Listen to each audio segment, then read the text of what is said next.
Bonjour à toutes et tous. Aujourd'hui, un nouvel épisode hors série du podcast du Fonds de l'Archive. Retour sur un sujet qui touche particulièrement le collectif du Fonds de l'Archive, l'engagement. Un podcast organisé dans le cadre du mois de l'engagement, organisé par l'Association des archivistes français en ce mois de mai et parrainé par Naoned, Saint-Gobain Archives, Spéciclass et XDMAT. De nombreux événements seront organisés pendant toute la durée de ce mois sur l'ensemble du territoire. N'hésitez pas à retrouver la programmation sur le site du mois de l'engagement.archiviste.org. Aujourd'hui, nous sommes en compagnie de Colline Vial et Pauline Muller pour nous parler de leur vision, leurs pratiques, leurs échanges sur la question de l'engagement. Colline Vial, qui es-tu ? Alors bonjour, je suis responsable des archives contemporaines papier et numérique aux archives de Brest Métropole et Ville de Brest depuis un moment. Et je m'occupe donc de la collecte des archives depuis 2019 et je suis spécialisée sur la thématique de l'archivage électronique. Et dans le cadre associatif, je suis bénévole au sein de l'association depuis pas mal d'années et je suis membre du bureau de la section des archivistes communaux, intercommunaux et itinérants depuis maintenant, j'attaque mon 3e mandat associatif, en sachant que c'est des mandats, donc ouais, j'attaque ma 7e année si je compte bien. Et je suis aussi coordinatrice d'un groupe de travail de l'AF qui s'appelle AMAE, Archives municipales archivage électronique. Et enfin, je suis formatrice au sein du centre de formation de l'AF pour former des collègues sur différentes thématiques liées à l'archivage électronique. Pauline, même question. On se connaît beaucoup mieux puisque tu es membre du Fonds de l'Archive, mais qui es-tu ? Donc, je suis Pauline Muller. Là, j'arrive à la fin de mon master métier des archives et des bibliothèques, médiation de l'histoire et humanité numérique à Aix-Marseille Université. Donc, en ce moment, je suis en stage de fin d'études et ensuite j'aurai la soutenance de mon mémoire de fin d'études. Et depuis septembre 2021, je suis membre actif du Fonds de l'Archive, donc autant dans les préparations des revues que comme ici dans les podcasts. Et j'avais déjà participé à un podcast sur les blogs de master l'année dernière. Vous êtes toutes les deux confrontées à cette question de l'engagement, que ce soit dans le monde étudiant, sur le lien avec les associations et en particulier pour la promotion des archives. Finalement, quels sont les motifs qui vous ont intéressé pour s'engager ? Pourquoi vous avez choisi ce thème-là ? Colline ? Alors, pourquoi s'engager de manière associative? Alors déjà, moi, je travaille depuis 2008 sur la question de l'archivage électronique et c'est vrai qu'à cette période-là, peut-être même encore aujourd'hui, hein, pour les nouveaux archivistes, il y avait, on manquait encore un peu déjà moi, je manquais de formation, clairement. Je n'étais pas formée sur cette problématique et puis, il y avait aussi ce côté où on se sent un peu désemparé. Voilà, on est missionné sur un projet d'archivage électronique, il faut, agir, vite, il y a une demande au sein de sa collectivité et donc assez rapidement, au fur et à mesure des formations dont j'ai pu bénéficier auprès de la Direction générale des patrimoines et de l'AF, j'ai rencontré d'autres collègues archivistes qui étaient un peu comme moi, seuls derrière leur écran de l'ordinateur à pas savoir quoi faire. Et donc on s'est réunis et c'est comme ça que, associativement, on a monté ce groupe de travail AMAE. Ça a été vraiment mon premier pas dans l'engagement, associatif. Et donc l'objectif, c'était vraiment de se réunir ensemble, comme ça on partage nos retours d'expérience, on échange, on se rassure, et le but d'AMAE dès le démarrage, ça a été de produire des fiches pratiques à destination, donc pour, entre nous, émettre des conseils, à faire et à ne pas faire, et puis aussi bien sûr les transmettre aux autres collègues qui travaillent dans les autres collectivités territoriales. Donc ça a été, cette première démarche. Après s'engager un peu de plus près au sein du bureau de section des archivistes communaux, c'est l'importance du réseau. Moi, ça me semble essentiel, de travailler sur cette question et d'échanger avec les collègues qui travaillent, sur tout le territoire, français dans le monde entier. Et donc le bureau de section, forcément, il y a une logique, de territoire, une logique de partage des infos, de partage de l'actualité qui est au-delà de l'archivage électronique. Et puis il y a ce colloque qu'on organise au sein du bureau de section à chaque mandat associatif, qui est vraiment un lieu, un moment de rencontre et de convivialité, mais aussi de partage de connaissances que je trouve essentiel. Et enfin, dans ma casquette formatrice, pour, le centre de formation de l'AF, c'est vraiment, au bout de quelques années, grâce aux formations que j'ai pu suivre, il y a cette montée en compétences que j'ai voulu partager avec d'autres et donc avec d'autres collègues qui viennent aussi du groupe de travail AMAE, mais aussi d'autres collègues d'autres services d'archives. On a imaginé, une évolution du programme de formation avec l'AF pour proposer vraiment des contenus, le plus pédagogiques possible pour partager vraiment, faire participer et partager un peu tout ce qu'on avait pu acquérir au fur et à mesure des années. Pauline, de ton côté, ton engagement vient plutôt du monde étudiant, tu es en début de formation. Quels ont été les motifs finalement pour nous rejoindre sur le Fonds de l'Archive et tes autres formes d'engagement aussi? Je sais que tu as participé à des articles de revue. Quelles ont été les raisons de ces engagements pour toi? Comme je l'ai dit au début, j'ai découvert le Fonds de l'Archive en participant à un podcast l'année dernière à propos des blogs de master, en lien avec le carnet de recherche de notre master donc à Aix-Marseille Université. Et à ce moment-là, donc c'est un peu la première forme d'engagement dont j'ai pris conscience, c'était pour la promotion du master, des cours qui nous ont été donnés, et donc par la même occasion des fonds traités. Et ensuite, quand la réunion de rentrée a été organisée par l'association Fonds de l'Archive, à ce moment-là, c'était plus l'idée déjà de rentrer dans un réseau, parce que justement, j'avais l'impression que les étudiants d'archivistique étaient assez isolés chacun dans leur formation. Donc justement, rentrer dans l'association, ça a été un moyen de faire partie d'un réseau et aussi donc de profiter des contacts et puis aussi des connaissances et puis des expériences, parce que le Fonds de l'Archive, c'est des étudiants mais aussi des jeunes actifs. Et puis comme Colline l'a dit, c'était cet esprit de communauté. Et puis après, ça a été, je sais que le but fondamental dans la création de l'association, ça a été de donner la parole à une communauté qu'on avait jusqu'alors l'impression d'être pas suffisamment écoutée ou alors juste pas suffisamment visible. Et donc, c'est par ce biais-là qu'on a réussi à prendre la parole un peu plus, de manière plus marquante. Et puis après, les articles de revue, j'ai participé à 2 numéros de la revue de Fonds de l'Archive, à propos de mon premier contact avec les archives et en lien avec mon sujet de mémoire de cette année sur l'Association française des archives sonores, audiovisuelles et orales. Peut-être pas dans cet ordre-là. Et donc, vous savez que j'ai aussi eu l'occasion, par cette expérience avec cette association, de comparer un peu le fonctionnement et de me rendre compte justement des facilités de contact qu'on a justement entre tous les membres de l'association Fonds de l'Archive, parce que donc toutes les décisions sont prises en faisant appel à tous les membres ou à ceux qui veulent bien participer.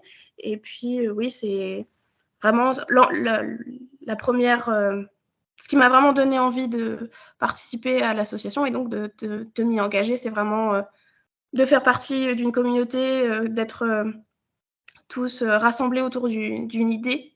Et puis aussi de se soutenir les uns les autres, puisque on rentre tous petit à petit dans la vie active et ça peut nous faciliter certains aspects d'une vie professionnelle qui peut nous faire peur de certains côtés.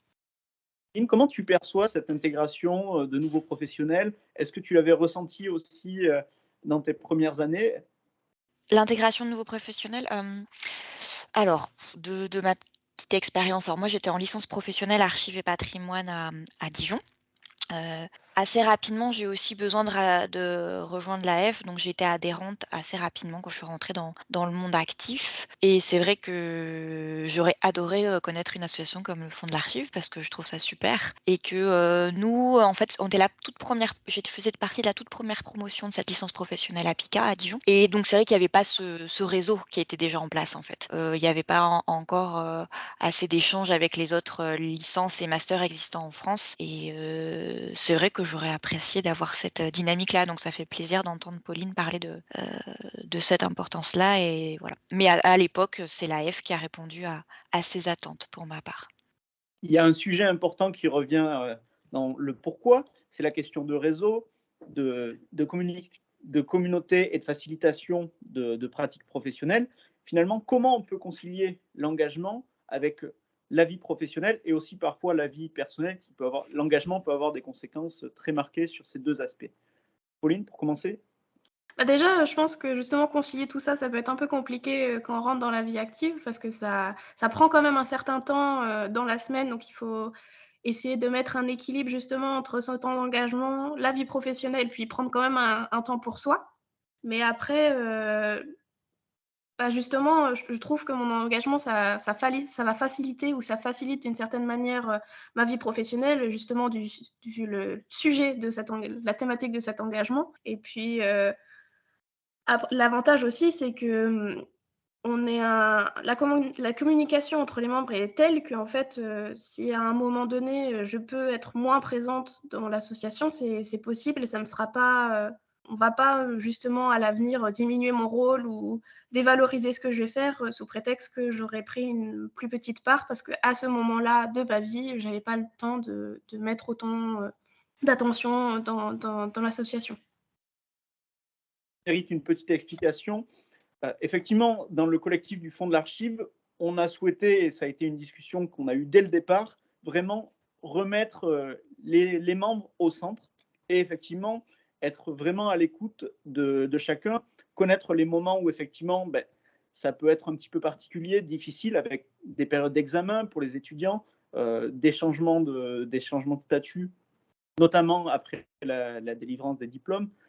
Voilà, il peut y avoir des moments un petit peu complexes. Donc, on a vraiment choisi de faire un engagement presque à la carte sur des moments où, effectivement, ils sont très intéressés de participer à des projets, d'autres moments où ça va être un petit peu plus souple et plus calme. Et puis, on a aussi 2 formats différents, la revue et le podcast, qui permettent de s'engager comme l'on souhaite finalement et selon ce qui nous intéresse. Colline, sur la question de Ouais, l'engagement, la conciliation avec la vie professionnelle et personnelle. Alors, c'est en effet une question importante. Alors moi j'ai la chance, dès le départ, quand le groupe de travail AMAE, s'est créé quoi, qu'on l'a créé, j'ai de suite échangé avec ma responsable et assez rapidement, en fait, j'ai eu une reconnaissance de la part de mon employeur, comme quoi c'était un temps qui était important et qui allait m'apporter dans mon quotidien professionnel. Donc moi, j'avais la chance dès le départ pour AMAE que je pouvais faire ça sur mon temps, professionnel parce que toutes ces réunions qu'on avait, ces partages d'expériences avec les collègues, et la réalisation des fiches pratiques, ça m'a énormément servi dans mon quotidien. Donc ça, c'est super. Je sais que tout le monde n'a pas cette chance, hein, au sein des différentes structures. Moi, je l'ai et j'avoue que je suis très contente parce que sinon je ne pense pas que j'aurais tenu aussi longtemps, parce que voilà, Maya existe depuis, a commencé déjà depuis fin 2009, donc voilà, ça fait quand même un petit moment. Et après pour tout ce qui est bureau de section, des archivistes communaux, intercommunaux et itinérants, ça rejoint ce que vous avez un peu comme logique, au sein du Fonds de l'Archive. C'est vraiment on s'investit comme on peut. Et c'est clair que moi, voilà, Amae, le temps pro, ma vie perso, bah, elle est importante comme tout le monde. Et donc c'est clair que le bureau de section, je pouvais pas m'investir autant qu'au sein d'Amae. Donc assez rapidement, moi j'ai dit: «Bah, je me présente au sein de ce bureau, j'ai envie de m'investir, mais je ferai partie un peu des membres moins actifs». Et ça, il y a aucun souci parce que dès le début, on a chacun un peu mis au clair nos limites et puis voilà, aussi en fonction des projets, hein. C'est vrai que côté fonds de l'archive, peut-être, c'est plus, changement d'employeur, démarrage, vie active et cetera qui peut pas mal occuper, les révisions des partiels et cetera, les examens. Et ben, nous, ça va être aussi plutôt des projets à un instant T où là, on se dit: «Oh bah, là, un peu, je suis sous l'eau, voilà, c'est la dématérialisation des autorisations d'urbanisme, je ne peux plus y suivre» et là, on se met un peu en retrait, mais on le signale au sein de l'association et il y a aucun souci. L'engagement associatif, je pense que si on veut qu'elle dure dans le temps et de pas fatiguer ses membres, c'est essentiel dès le départ. Je trouve que ça soit le cœur de tout ça. C'est-à-dire chacun fait comme il peut et comme il veut et à partir du moment où on a mis ça au clair et que les gens se sentent pas imposteurs et savent que même s'ils peuvent prendre 1 heure par semaine, mais c'est déjà super à l'échelle d'une association. Bon, 1 heure par semaine, c'est peut-être même beaucoup, hein, selon certains, mais même un quart d'heure, ça peut sembler tout bête de répondre à un mail, mais c'est très important pour la dynamique d'une association. Donc cette conciliation, je dirais que c'est, arriver quand même à mettre de côté, voilà, que le côté professionnel, l'engagement associatif soit vraiment d'un côté et arriver à pas trop déborder sur la vie personnelle parce que c'est important de la maintenir et de veiller à ce qu'on soit bien et de déconnecter, hein, ce droit à la déconnexion qu'on peut avoir et côté engagement associatif et vie professionnelle de vraiment, surtout engagement associatif de voilà, d'avoir un temps, de se donner un temps, à la hauteur de sa motivation, de sa disponibilité pour vraiment se ménager et pouvoir s'engager, durablement et longtemps, au sein d'une association. Si on veut justement faire perdurer un engagement associatif, il faut vraiment discuter de justement cet équilibre entre les temps d'engagement et les temps, la vie professionnelle et la vie personnelle. Il y a un élément qui ressort beaucoup, c'est l'impact sur vos pratiques professionnelles de l'engagement. Est-ce qu'on peut se poser la question, s'engager, est-ce que c'est transmettre? Quel est le rôle finalement des associations dans cette formation tout au long des carrières? Comment résumeriez-vous ces enjeux-là de formation via l'engagement? Pauline? Déjà, oui, je suis d'accord avec le fait que la transmission, ça soit une conséquence fondamentale de la plupart des engagements. Je pense que pour fondre l'archive, ça passe par les articles dans la revue qui peuvent et les podcasts qui peuvent faire connaître soit des collections, soit des initiatives, enfin vraiment différents aspects de la conservation, du traitement et de la valorisation des archives. Et donc oui, cette transmission de ces informations-là, de certaines formes d'actualité aussi à certains moments, même si vu les dates de publication, l'actualité, on a peut-être un peu du mal des fois, mais oui, vraiment, c'est intrinsèquement lié à l'engagement. Alors l'engagement, oui, pour moi aussi, c'est vraiment transmettre parce que, c'est le but premier de l'AF, je dirais.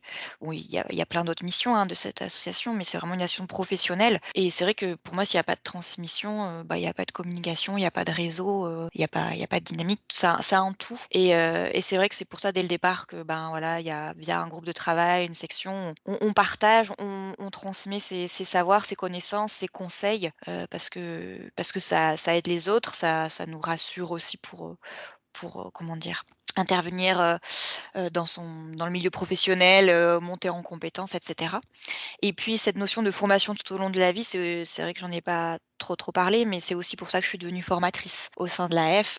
C'est vraiment, voilà, j'ai acquis des compétences, des connaissances, je dois toujours en apprendre, hein, tout au long de ma vie, hein. Je vais continuer à suivre moi aussi des formations, mais il y a un moment, j'ai estimé que j'étais, peut-être légitime pour pouvoir, transmettre par ce biais-là et c'est vrai que l'AF propose, tout un catalogue de formations qui sont très intéressantes, très pratiques avec plein de formateurs et cette notion de transmission, via la formation. Alors c'est vrai que là, on a Pauline, elle est tu es en formation initiale. Nous, on est vraiment sur de la formation continue. Et pour moi, c'est essentiel cette formation et c'est vrai que tout au long de la vie, moi, je trouve qu'en tant que professionnel, tout professionnel doit pouvoir, se former. On a notre formation initiale, voilà, moi, j'avais ma licence, Pauline, tu as ton master et mais c'est vrai que tout au long de la vie, typiquement, moi, l'archivage électronique, on apprend j'ai beaucoup appris sur le terrain, sur le tas, mais grâce aux formations que j'ai pu suivre, ça m'a vraiment aidée à apporter à plein de choses pour avancer, dans mon quotidien. Donc oui, pour moi, c'est essentiel de partager et transmettre. Pauline, tu es actuellement en formation universitaire. Quelles sont les différences que tu perçois entre de la formation par de l'engagement associatif et une formation plus continue, plus universitaire? En fait, dans la formation universitaire, déjà, c'est plutôt les bases qu'on voit. C'est plus, je le perçois vraiment plus comme une introduction au métier des archives alors que déjà, les formations qui sont partagées par l'AF, c'est déjà, il y a des points plus particuliers, donc on peut se spécialiser sur ce qui nous intéresse plus particulièrement. Et puis oui, en fait, les formations universitaires, ça met quand même en avant plutôt, oui, les bases, et puis parfois que certains aspects assez limités des archives. Donc par exemple, mettre en avant les archives communales et départementales et moins parler des archives privées en entreprise ou des archivistes itinérants. C'est plus, justement, c'est grâce au fond de l'archive que j'ai pu découvrir certains de ces domaines. Et puis après, ça sera, oui, au cours de ma carrière que j'espère aussi apprendre d'autres éléments dont je n'aurais pas forcément pensé dans le cadre de ma formation universitaire. Colline, est-ce que tu as identifié aussi ces aspects de différents sujets et d'ouverture plus large sur des sujets variés grâce à l'engagement?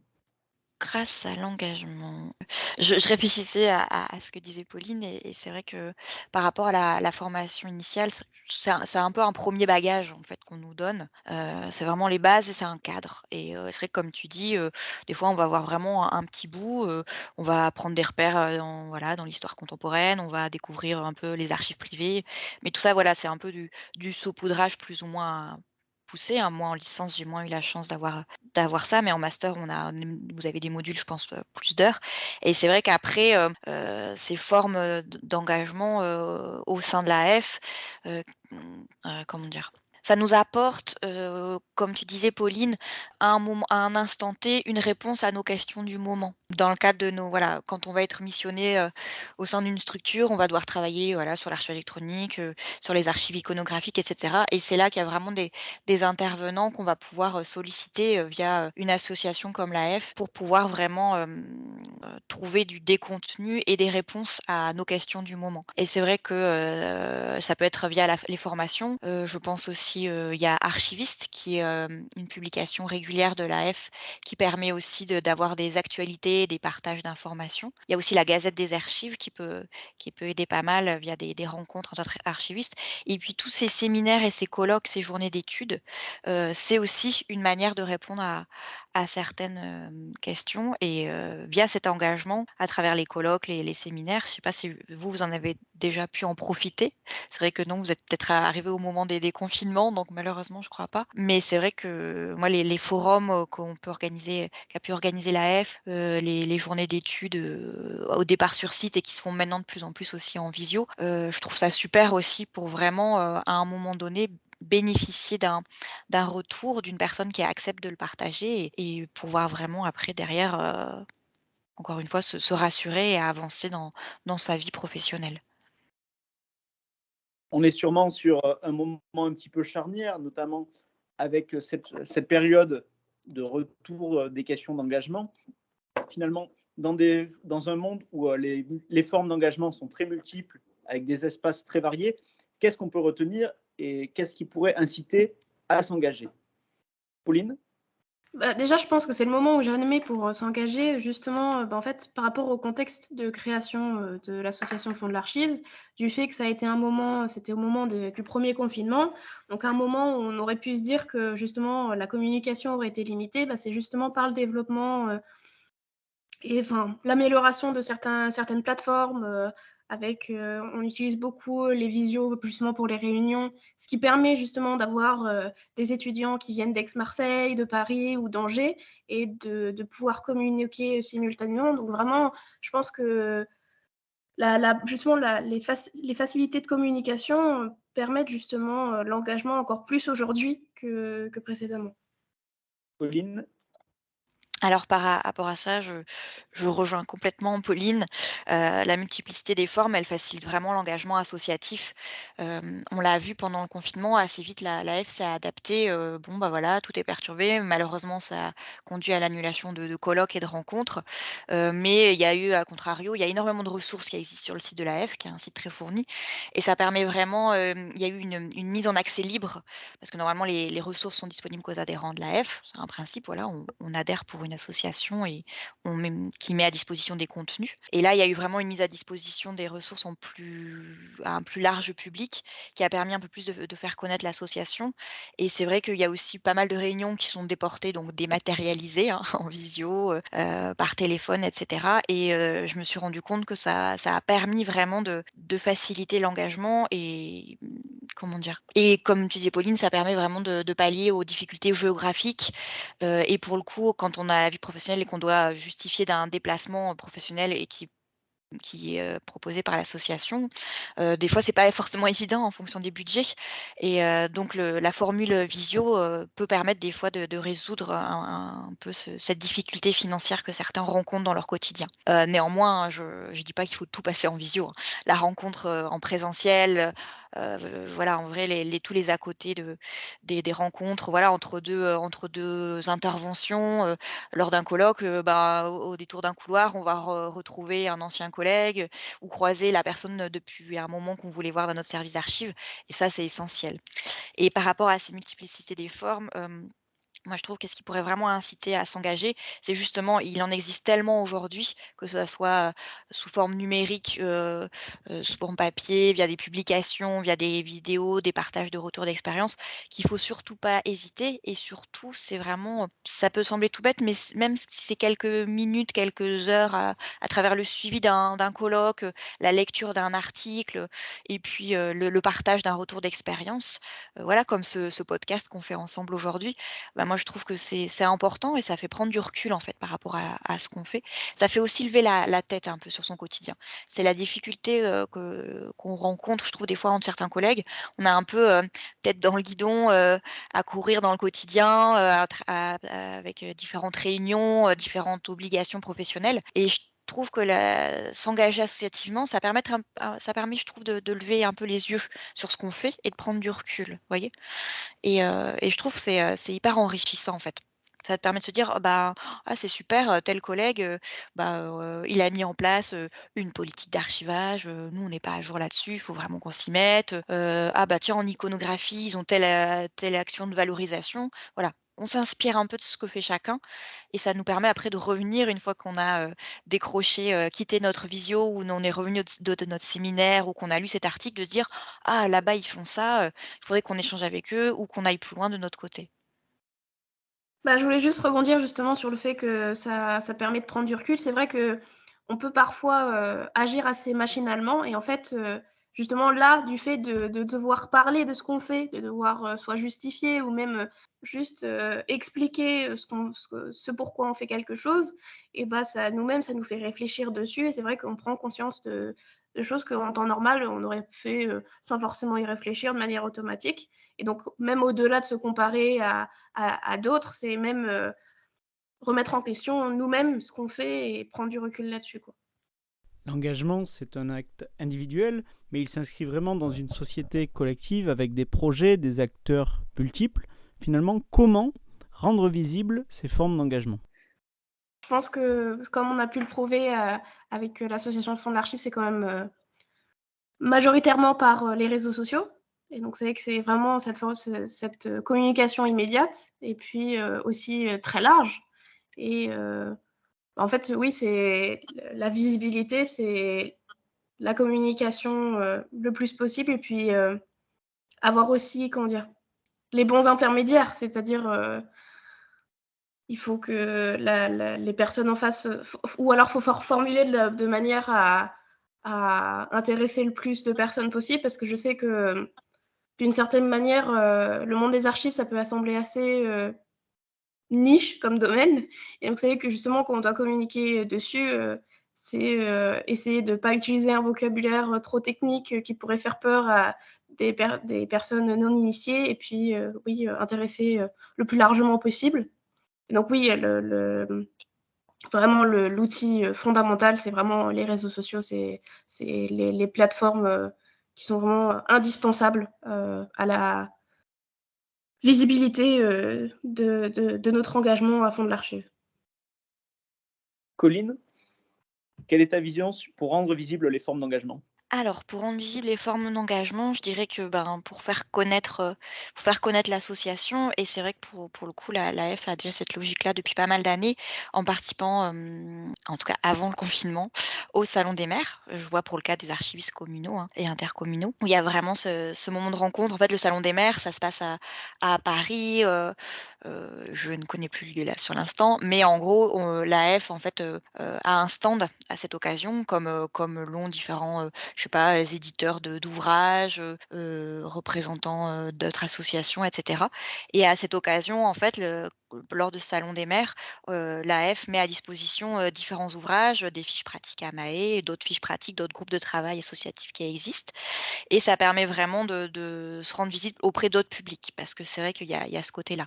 Il y a faire connaître l'association auprès des archivistes, donc pour ça, il y a les listes de discussion, les réseaux sociaux comme disait Pauline, la revue, Archiviste et cetera qui existe déjà et puis il y a aussi se faire connaître, montrer aussi, bah, ce métier d'archiviste qui est, méconnu, mal connu, qui comporte encore pas mal de clichés même, où on est là un peu pour les déjouer, à travers cet engagement associatif où, ben, donc grâce au Salon des maires, en participant à des articles, au sein de la Gazette des communes par exemple, qui est une revue professionnelle qui permet de toucher d'autres acteurs, qui produisent des archives au quotidien. Donc c'est vraiment comment dire? Un objectif de multiplier en gros les formes d'engagement, que ce soit donc, par ces différentes rencontres, publications, sites internet et cetera.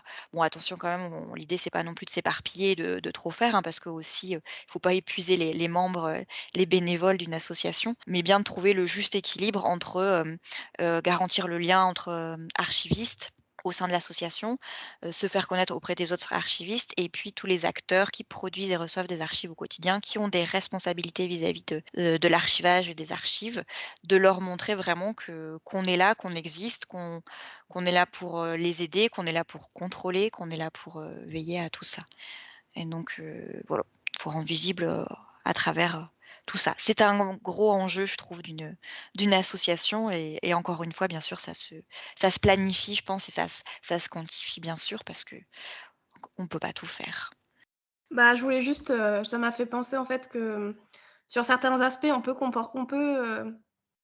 comparer, l'engagement à l'AF avec, le Fonds de l'Archive justement, par ce réseau, c'est cette communauté. Mais il faut aussi, prendre conscience que le Fonds de l'Archive, c'est vraiment une petite association, très récente et c'est pour ça que nous, c'est vraiment, on pourrait pas survivre autrement, que par, le libre accès, de nos publications et parce qu'en fait, c'est aussi à une autre échelle que notre diffusion, elle se fait pas à la même échelle, l'AF que le Fonds de l'Archive, quoi.